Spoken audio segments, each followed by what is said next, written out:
Shahidi anatuambia lan tajida raha, upati raha wewe mwanadamu kabisa, kutokuwa na raha kama wewe mswali.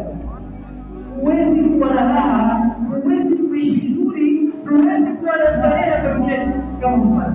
Uwe na pesa zako, uwe na biashara zako, huwezi kabisa kama wewe mswali.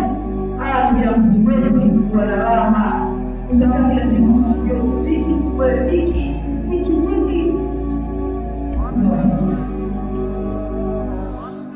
Wala tajida saada illa Qur'an.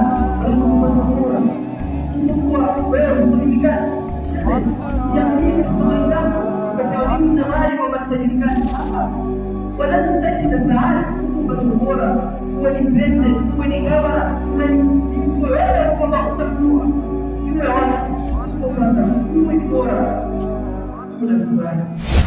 So kipindi kwa siku mara moja na kipindi kwa siku kipindi kitano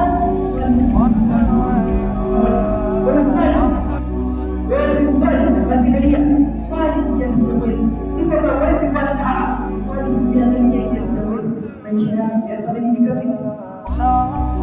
Kwani Allah huyu الناس لا يعبدون الله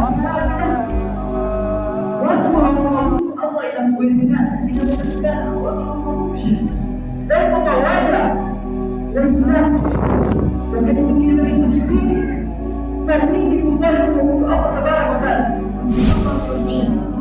Allah angebadilika, Allah asingefanya maisha mazuri. Allah yufanye hivi Allah yafanya hivi, lakini kale mwanadamu Allah akikuja basi yeye ndo atamudi kwa Allah tabaraka wa taala. Allah akipa mtihani wote utamwona basi kwa wingi, swala kwa wingi, jo Allah amoje au jo Allah afanikishie jambo lako basi yeye na basi yako basi wako leo kwamba ni kwamba mbali hizi swala ndizo ambazo kwamba ni nasudi tunataka. Kwa hiyo hizi swala zinahitaji wewe mwanadamu ukiongelea kuhusu swala hakumaliza. Kuna sharti za swala, wengine waswali maadui ndio mtakuswali, na hivyo tuwaswali maadui ndio mtakuswali. Unaye hapo umeswali naye, lakini hajui kinachoendelea yeye bwana. Hii ni kwa kuwa Muislamu lazima kwamba uwe ndishi mzuri. Kuna wenzetu wengi tusiendana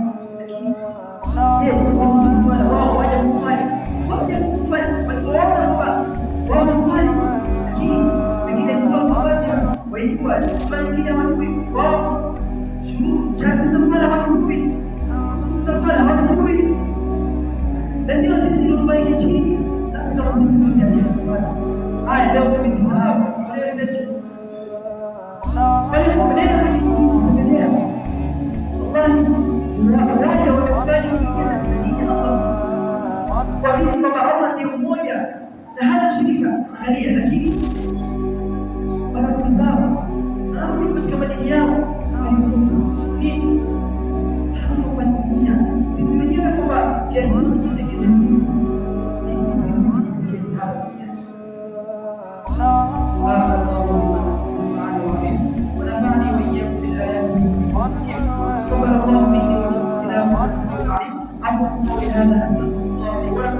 ولسائر المسلمين والمسلمات والمؤمنين والمؤمنات واستغفروه انه هو البر الغفور الرحيم.